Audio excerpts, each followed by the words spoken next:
नमस्कार. होम मिनिस्टरमध्ये मी आदेश बांदेकर आपल्या सगळ्यांचं मनापासून स्वागत करतो. दिग्विजय गृहसंकुल काळा चौकी या परिसरात आलेले आहोत. शाश्वती सचिन कामतेकर या वहिनींना भेटणार आहोत.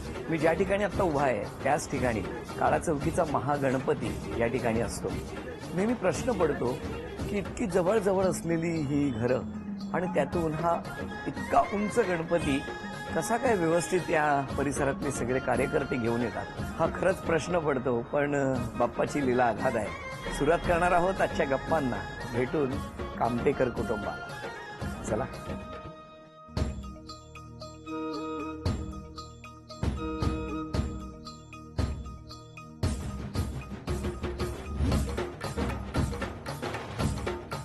नमस्कार.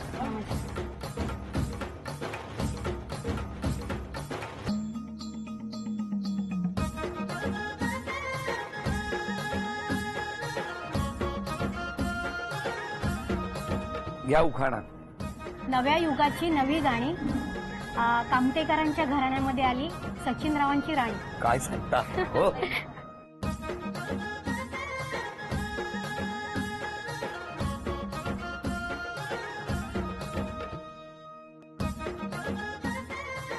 द्या आता ओळख करून सगळ्यांची. माझ्या सासूबाई नमस्कार. माझ्या 2 नंबर जाऊबाई नमस्कार. माझे 3 नंबर दीर नमस्कार. माझे 2 नंबर दीर नमस्कार. आणि माझे 4 नंबर दीर तिकडे मागे आहेत. नमस्कार. आणि ही माझी मैत्रीण, बेस्ट फ्रेंड. आणखी हे सगळ्या माझ्या चाळीतल्या आणि ही माझ्या धीरांची मुलं आहेत. नमस्कार. आयुष. नमस्कार सगळ्यांना. नमस्कार. हो हो. चला, सगळ्यांची ओळख करून दिली. आता सुरुवात करूया आजच्या गप्पांना.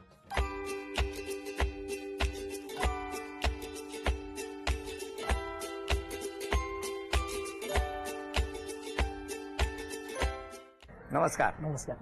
कुठलं बालपण? सांताक्रूज वाकोला. तुमचं बालपण? इथेच बॉर्न टू बॉटम इथेच. घरी कोण कोण होतं? आई, बाबा आणि आम्ही 4 भावंड आहे. आपण काय करता? सर मी ऑर्केस्ट्रामध्ये आहे. अच्छा. सुरुवात खरी तर महर्षी दंड कॉलेजपासून झाली. MD college. एकांकिका. हो, एकांकिका, नाटक, 5 सिरियल केल्या, 2 चित्रपट केले मराठी. आणि असं करता करता करता करता मोठा भाऊ ह्या इंडस्ट्रीमध्ये असं असल्या करता करता करता करता काय वाकोल्याला गेला? नाही नाही नाही, ती सुद्धा गंमत आहे सर. त्यांना विचारूया. नक्की नक्की नक्की. काय झालं? माझ्या वडिलांचा एक सत्कार होता गोरेगावला. तर वडिलांनी मला म्हणाले की तू चल, माझा सत्कार आहे. म्हणून मी गेली तिकडे बघायला. तर ह्यांचा शो होता तिकडे. हे ऑर्केस्ट्राला गाणं बोलायला आणि अँकरिंग करायला होते. त्यावेळेला ह्यांनी मला बघितलं होतं. तुम्ही कधी बघितलं? मी तेव्हा कार्यक्रम चालू असताना बघितलं. तुम्ही त्यांना बघितलं? हो, मी बघितलं. पण माझ्या असं काय ध्यानी मनी नव्हतं की असं काय. बर. तुमचं काय ऑर्केस्ट्रातलं लक्ष यांच्याकडे गेलं? नाही सर, कसं आहे की आई वडील, माझी आई म्हणजे माझी गुरु आहे. माझा मोठा भाऊ माझी आई. त्यांनी फक्त मनात रुजलवलं होतं पहिल्यापासूनच की जे काम करशील ते इमानीत बरे कर आणि प्रामाणिकपणे कर, कटाक्षाने. त्यामुळे ती कटाक्षाने नजर हिच्यापर्यंत पोहोचली. आणि म्हटलं जर ही मुलगी जर लग्न झाली नसेल ना तर हिच्याशी आयुष्य घालवायला खूप आवडेल मला. मला सांगा, इतक्या ठिकाणी कार्यक्रमाला गेला, इतक्या मुली, इतके प्रेक्षक समोर बसलेले, तुमचं निवेदनाचं काम होतं का गेल्यावर मुली शोधायचं का? बरोबर बोलताय सर तुम्ही. पण ते नकळतपणे कधी घडलं ना, काहीच कळलं नाही. पण मला सांगा, वेळ तर थोडी होती. तुम्ही तिकडनं स्टेजवरून कार्यक्रम करत होता, या समोर खाली बसलेल्या होत्या. प्रश्न काय, वेळ 10 मिनिटाचा आहे ना, मग तो कसं काय सुरुवात झाली? मला अगोदर माहित नव्हतं की हे मला बघतात आहे करून. आणि नंतर कार्यक्रम सगळा संपला. मग आम्ही गेस्ट होतो म्हणून माझ्या वडिलांना चहा पाण्यासाठी एका ठिकाणी बसवलं. तर ह्यांचा शो संपल्यावर ह्यांनी पॅकअप केलं आणि हे बाहेर आले. तर हे मला शोधत होते असं त्यांनी मला सांगितलं. असं त्यांनी सांगितलं? हो. पुढे काय झालं? काय ना, आम्ही बसलो होतो, मी, माझे वडील, आई. तर हे त्या हॉटेलचा डोर ओपन केल्यावर ह्यांना मी काचेमध्ये दिसली की मी ह्या हॉटेलमध्ये बसली. म्हणून ते पाणी मागण्यासाठी आतमध्ये आले. पाणी मागायला? हा. इतक्यात माझ्या वडिलांनी त्यांना बोलले की तुमचा शो फार छान झाला, तुम्ही फार छान अँकरिंग करता. तर आम्हाला जर तुमचा शो कधी आमच्याकडे करायचा असेल तर हे म्हणाले हां माझं कार्ड आहे, हे घ्या. तर तुम्ही काय करता असं ह्यांनी विचारलं. तुम्हाला? हां. माझ्या कार्यक्रम होता का मुलगी दाखवायचा कार्यक्रम? सर असं झालं की म्हटलं चला आता आपल्याला योगायोगाने आपण तिथपर्यंत पोहोचलोय ज्या वेळी आहोत तिथे. आणि ही दिसतीच आहे पुढे. आई वडील सुद्धा आहेत आणि त्यांनी मला एवढं ॲप्रिशिएट केलं. म्हटलं चला आपल्याला एक थोडासा ॲडव्हान्टेज मिळेल. मग यांना मी म्हटलं की तुम्ही काय करता मॅडम, कारण मग तिच्या काय? दिसण्यावरनं समजवतं सगळं. काय झालं, तुम्ही काय सांगितलं? माझ्या वडिलांनी सांगितलं, मी त्यांना उत्तर नाही दिलं, पण माझे वडील म्हणाले ती आर्टिस्ट आहे, मेकअप आर्टिस्ट आहे आणि ती इव्हेंट्स करते, चॅनलसाठी वगैरे काम करते. तर ओ चांगलं आहे. ते म्हणाले की आमचे पण मोठे मोठे प्रोग्राम होतात, तर तुम्हाला आम्हाला बोलवता येईल, तुमचा नंबर द्या, असं म्हणाले. तर माझ्या वडिलांनी फटाफट यांना नंबर द्यायला लागले. मी त्यांना म्हणजे इशाऱ्याने सांगतेय की नंबर देऊ नका, पण त्यांचं ते लक्षच नाही. त्यांनी फटाफट यांना नंबर देत गेले. ह्यांनी लगेच सेव्ह केला नंबर आणि हे निघून गेले. थोड्या वेळाने मला हाय करून मोबाईलवर आलं. किती वेळाने आला हाय? लगेच एक विदिन 10 मिनिट्समध्ये. आणि मग हाय, हाऊ आर यू, तुम्ही फार छान दिसता वगैरे लिहून पाठवलं. काम सुरू. हो सर. हा, त्याच वेळेला मोहीम सुरू झाली तुमची. लगेच पटकन. बरं बरं. हा, आणि मग तुम्ही काय त्याला रिप्लाय दिला? नाही, मी काहीच रिप्लाय नाही दिलं. मी घाबरली 2 मिनिटासाठी. आई बाबा समोरच होते. त्यानंतर आम्ही घरी आलो. घरी आल्यानंतर पण यांचे मेसेज चालूच होते. मग मी नंबर ब्लॉक केला लगेच. मी घाबरली. मी बोलली हे सगळं ठीक नाही आणि मी ब्लॉक केला नंबर. काय झालं? नंबर तर ब्लॉक झाला. शोचं पेमेंट झालं आणि माझा एक मित्र आहे, जो आज मी त्याला खूप मिस करतोय, गणपत महाडेश्वर म्हणून. तर मी त्याला म्हटलं, अरे मला एक मुलगी आवडली आणि मला तिला भेटायचंच आहे, तर मी तिचा फोन नंबर वगैरे घेऊन येतो. पण फोन नंबर मला मिळाला आहे. आता त्याला रात्र तिथून येईपर्यंत मी सारखा तिला फोन केले, पण ब्लॉक केल्यामुळे काही रिप्लाय नाही. दुसऱ्या दिवशी सकाळी मी फोन केला तेव्हा इन्स्टंटली तिने फोन तो उचलला. हा, रिसिव्ह केला. हा, पण तो फोन मी हिच्या नंबरवर केला नाही, हिच्या वडिलांच्या नंबरवरती केला होता फोन आणि हे फोन उचलला. तर मी म्हटलं, बघा गैरसमज करून घेऊ नका, मला तुम्हाला एकदा भेटायचं आहे. जर मी तुमच्या लायकीचा असेल, जर मी डिसेंट तुम्हाला वाटत असेल किंवा सगळं जे काही आहे, तर आपण पुढे विषय करू. दुसऱ्या दिवशी सकाळी हो वडिलांना फोन केला तुम्ही? हो. पण मी उचलला होता फोन. वडील माझ्या बरोबर होते. पण हे वाक्य तुमच्याशी बोलले? हा. मला वाटलं वडिलांशी बोलले. हा, मग?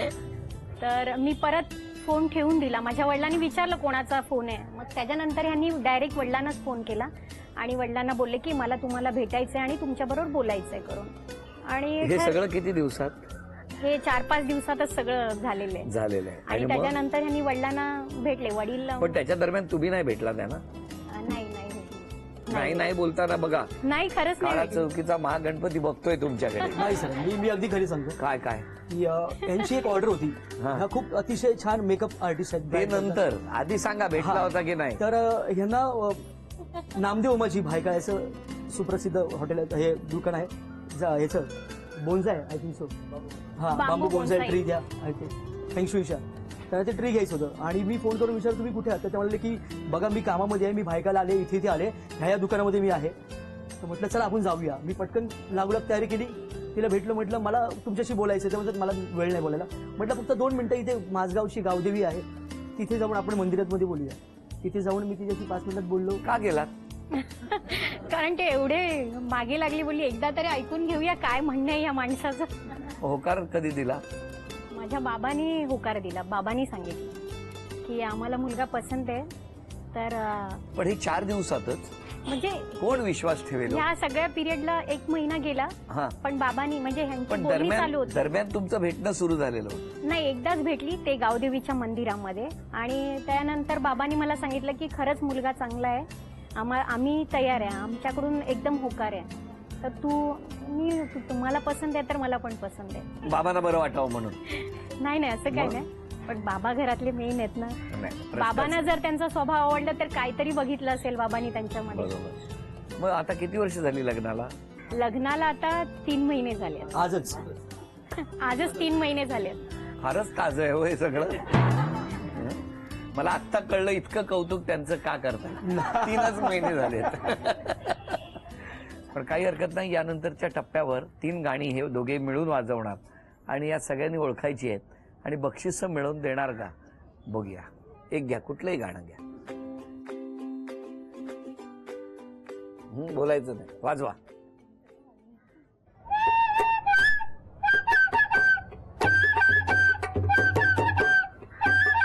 पुढचं वाजवा ना. पुढचं वाजवा ना गाणं. हा, त्याचं पुढचं गाणं वाजवा. जरा तेच एकदा आहे, तेच आहे, तेवढंच आहे. तेवढं 1 2 3 4.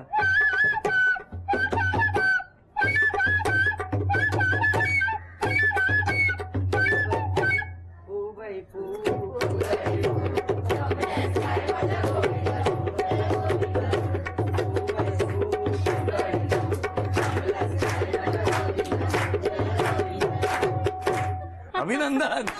ते पहिलं 500 रुपयाचं आहे थँक्यू तुम्हाला मिळाला. थँक्यू. पुढचं गाणं तुमच्यासाठी. हे आधी मी बघणार.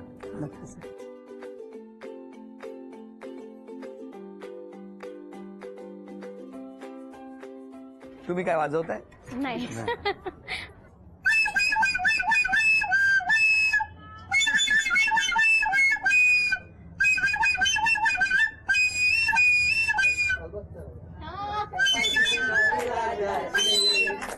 वाजवा.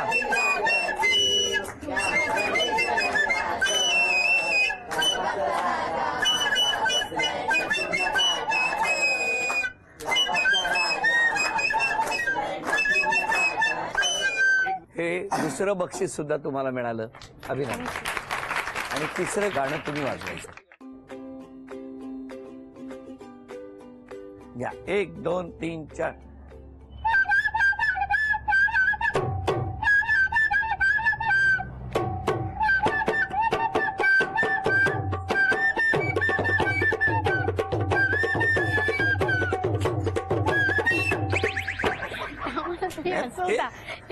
ते हसवतात पेक्षा तुमची ऍक्टिंग चांगली होती. परत एकदा. 1 2 3 4.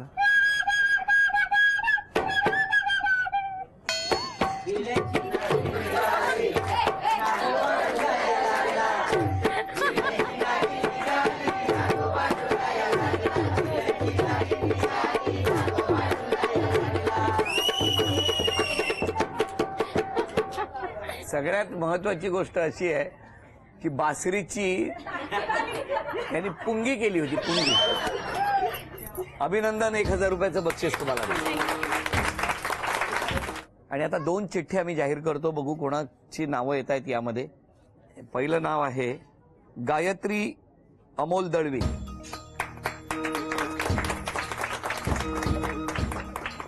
पूर्वा प्रीतम कामतेकर. नमस्कार. राहायला कुठे तुम्ही? मी यांच्या शेजारीच राहते. किती घरं सोडून? एक घर सोडून. काय सांगाल यांच्याबद्दल? कारण 3च महिन्यांचा संसार आहे. यांचा स्वभाव खूप चांगला आहे. या कधी कोणाच्यात मिक्स होत नाही. एकदम आपलं काम जास्त. मी त्यांना बाहेर पण बघत नाही.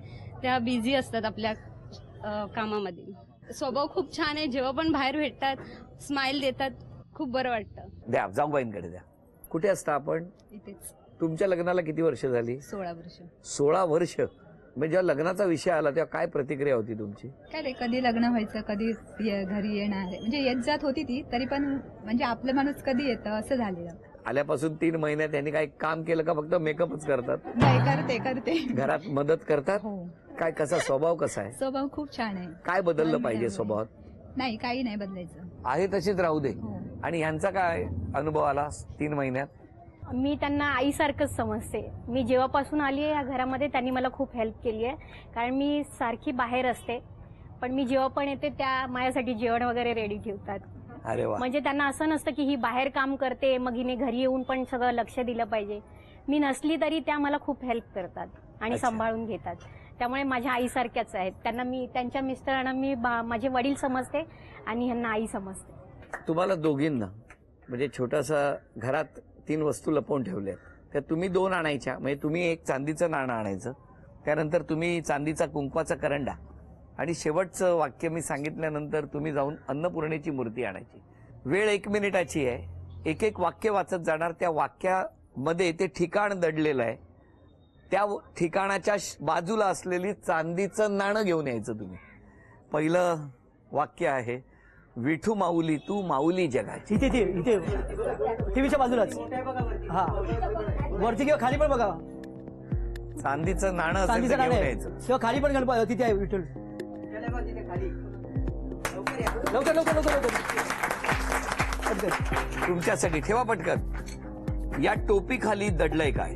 टोपी पण इथे पाठी माझे कपडे पण लटकवले इथे. हा पटकन लगेच.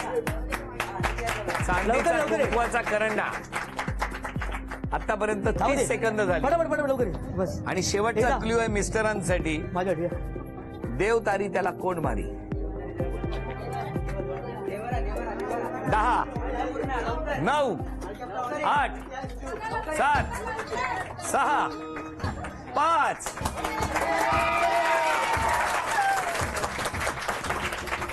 झी मराठीकडून ही भेटवस्तू तुमच्यासाठी. अभिनंदन. चांदीचं नाणं तुम्हाला मिळालं. अभिनंदन. थँक्यू. चांदीचा कुंकवाचा करंडा तुम्हाला मिळाला. अभिनंदन. आणि मिस्टरांनी धावपळ करून का होईना ही अन्नपूर्णेची चांदीची मूर्ती आणलेली आहे. सुनेबद्दल सांगा. सून माझी खूप छान आहे. हो. बोलण्यात चालण्यात वागण्यात सगळ्या गोष्टीत उत्तम. वा. हा. आणि सगळ्यांना सांभाळून मिळून मिसळून वागणार आहे. आणि मुलगा कसा आहे? आल्यापासून मुलगा तो आहेच. वात्रट पण तेवढाच. वात्रट. वात्रट पण तेवढाच. हा. चिडचिडा पण तेवढाच आणि तेवढाच गमतीदार पण आहे आणि तेवढाच प्रेमळ पण आहे. म्हणजे लहानपणापासून लहानपणापासून. भावाला सांगेन म्हटलं तर त्याने राग कमी करावा. राग कमी करावा. बरं. बस आणि त्याच्यावर बाकी काही नाहीये. पुढे द्या. मी त्याचा आपला 2 नंबर भाऊ, पण त्यांनी आतापर्यंत जो म्हणजे आम्हाला सगळ्यांना म्हणजे आम्ही सगळे एकच जॉईंट फॅमिली, पण आतापर्यंत त्यांनी आम्हाला सांभाळलं, आम्ही पण त्याला सांभाळलं. पण त्यांनी चिडचिडपणा सगळ्यात घाणेरडा गुण त्याच्यामध्ये चिडचिडपणा आहे, तो त्यांनी सर्वप्रथम दूर करावा, तर सगळी माणसं जवळ येतील. मोठा भाऊ ना, करेक्ट बोलतात. मोठे भाऊ लक्षात ठेवा. मी तिची मैत्रीण आहे, बेस्ट फ्रेंड आहे. आम्ही एकमेकींना जवळजवळ 20 वर्षापासून ओळखतो आहोत. बर. आणि तिच्या स्वभावात चांगला गुण आहे की ती माझं सगळं ऐकते. मी जास्त चिडचिडी आहे आणि ती फक्त लेट येते, हेच मला तिचं सुधारायला पाहिजे. ती मला सांगते मी 1 वाजता येणार आहे, ती 3 वाजता येते. तिच्यामधला हाच एक गुण मला बदलायचा आहे, बाकी काही बदलायचं नाहीये. तुम्हाला दोघांना विचारायचंय की आता या सगळ्यांनी जे आज एक सूचना केली भावंडांनी, ती बरोबर आहे. ती तुमच्याबद्दल असलेल्या प्रेमाखातर केली, कारण तुम्ही अशा व्यावसायिक क्षेत्रात काम करता आहात की तिकडे रागामुळे नुकसान होऊ शकतं. तर आज या कार्यक्रमानंतर कुठला बदल करणार स्वतःमध्ये? मी खूप कंट्रोल करतो रागावरती, पण कधी कधी असं होतं की नाही माझ्या मनाविरुद्ध होत आहे आणि मग ते उगाच आपण त्याला दुर्लक्ष करायचं, ते माझ्याने होत नाही. पण याच्यापुढे नक्कीच तुम्हाला अगदी शाश्वती देतो, नक्कीच माझ्या रागावर कंट्रोल करेन. नक्की. नक्की नक्की. झालं मग एवढं झालं की आपल्याला काळा चौकीचा महागणपती पावला असं म्हणता येईल आपल्याला सगळ्यांना. मला तुम्हाला विचारायचं, आज क्षमा कोणाची मागणार आणि धन्यवाद कोणाला देणार? क्षमा मागण्यासारखं मी आतापर्यंत असं काही चुकीचं केलं नाहीये असं मला वाटतंय. धन्यवाद कोणाला? धन्यवाद मी माझ्या सासूबाई, मला त्यांना सासूबाई नाहीच म्हणायचंय. ती माझी दुसरी आई आहे, एक जन्म देणारी आई आणि ही दुसरी आई आहे माझी. आणि माझे 4 दीर, एक तर इथे नाही आहेत, ते आमच्यासाठी वडिलांसारखे आहेत. ते आज या कार्यक्रमाला नाही आहेत. त्यांना आणि माझे हे बाकी 3 दीर आहेत. 4 दीरांना मला खूप धन्यवाद. माझ्या जाऊबाई, त्या सर्वांनी मला ऍक्सेप्ट केलंय. माझे जे काही गुण आहेत, माझे जे काही प्रॉब्लेम्स आहेत, ते सगळे ऍक्सेप्ट करून त्यांनी मला स्वीकारले. मी या सगळ्यांचे भरपूर भरपूर आभारी आहे. तुम्ही क्षमा कोणाला आणि धन्यवाद कोणाला? क्षमा मागायची तर माझ्या घरच्या सगळ्यांना की मी तातडीने निर्णय घेतला लग्नाचा, आणि धन्यवाद मानायची तर सगळ्यांचेच, दिग्विजय गुरु संकुलातील प्रत्येकाचं, माझ्या माता भगिनी म्हणा, सगळी माझी मित्रमंडळी पाठीमागे, सगळ्यांची नाव घेणं शक्य होणार नाही. माझी भावंड, माझी आई, माझा मोठा भाऊ, माझ्या सर्वात माझा लाडका आणि मी त्याचा लाडका, आणि माझा गुरु तो, त्याने मला या क्षेत्रात आणलं, त्याचा मी खूप खूप उपकारी आहे. आज घेतोय तो श्वास आणि खातोय तो घास त्याच्यामुळे. आणि हिच्या आई वडिलांना मी धन्यवाद मानले की त्यांनी माझ्यावर विश्वास दाखवला आणि त्यांची मुलगी माझ्या पदरात घातली. तुम्हा दोघांनाही शुभेच्छा, या संपूर्ण कुटुंबाला शुभेच्छा. आणि खात्री बाळगूया की उद्यापासून एक बदल झालेला असेल आणि रागावर नियंत्रण आलेलं असेल, आणि मग जे काही थोडंसं खाटखोट होत असेल तेही बंद होऊन अधिक आनंदाने हे घर जल्लोषात प्रत्येक सण साजरे करतील. या संपूर्ण कुटुंबाच्या सुखासाठी प्रार्थना करूया. या प्रार्थनेबरोबरच झी मराठीकडून ही भेटवस्तू तुमच्यासाठी.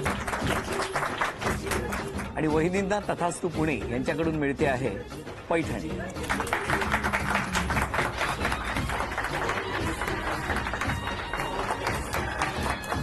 हसत खेळत रंगलेला हा आजचा भाग. काळा चौकीच्या महागणपतीला प्रार्थना करूया, सगळ्यांच्या सुखासाठी प्रार्थना करूया. आणि आजचा भाग इथेच संपवून पुन्हा भेटूया अशीच एक पैठणी घेऊन होम मिनिस्टरच्याच पुढच्या भागात. नमस्कार.